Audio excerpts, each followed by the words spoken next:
One. Good afternoon, friends.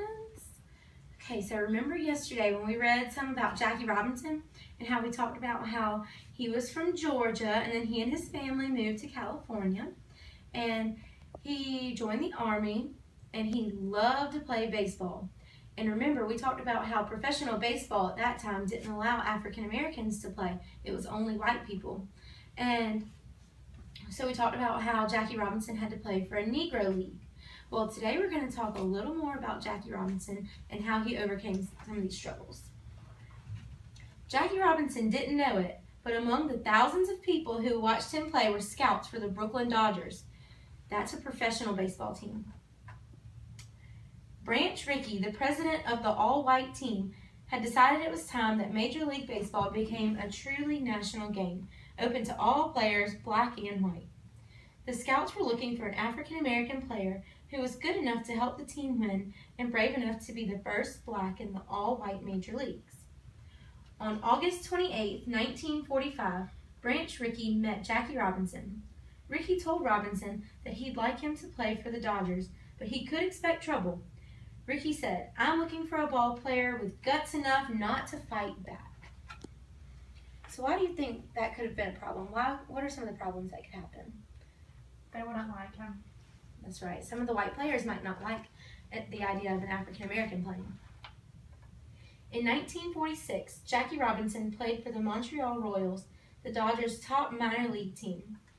That year, he also married Rachel Isom, the beautiful nursing student he had met at UCLA. They had 3 children, Jack Jr., Sharon, and David. In April of 1947, Jackie Robinson reported to the Brooklyn Dodgers. At first, in some cities, he could not stay in the same hotels as his white teammates, nor eat in the same restaurants. Ball players on other teams threatened to strike and not play the Dodgers. They insulted Robinson and even kicked him. He received letters threatening him and his family. Baseball players and fans said that the Robinson experiment wouldn't work and that blacks and whites couldn't play on the same baseball team. Jackie Robinson proved that they were wrong.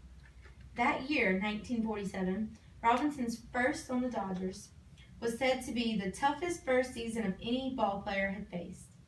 At the end of it, Robinson was selected as Rookie of the Year for being the first-year player in the major leagues.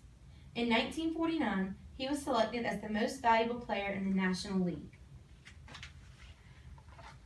While Jackie Robinson played for the Dodgers, the team won 6 National League pennants, and each time they played the New York Yankees in the World Series.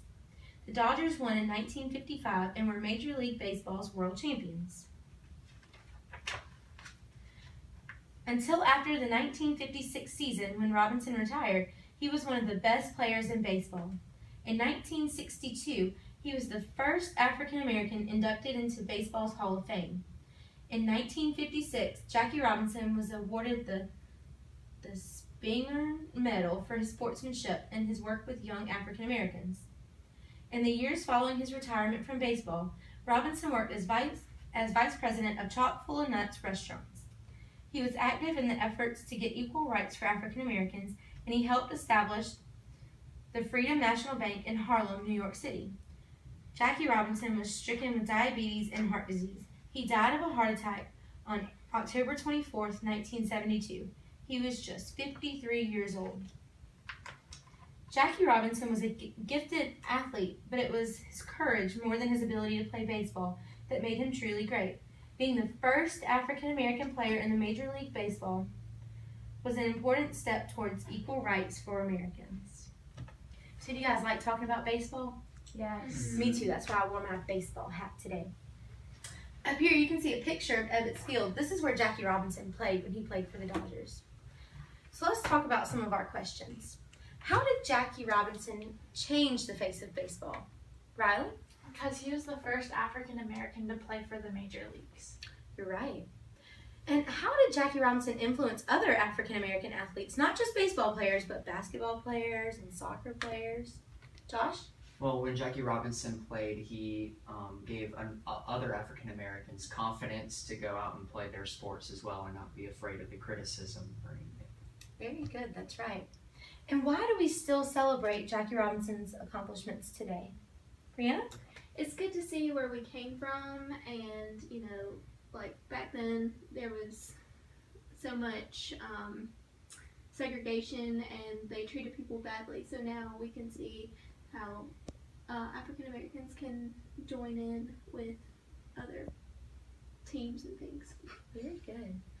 All right, so let's pack up so we can go to lunch, and when we get back, we're going to talk about our math lesson, okay? Yeah.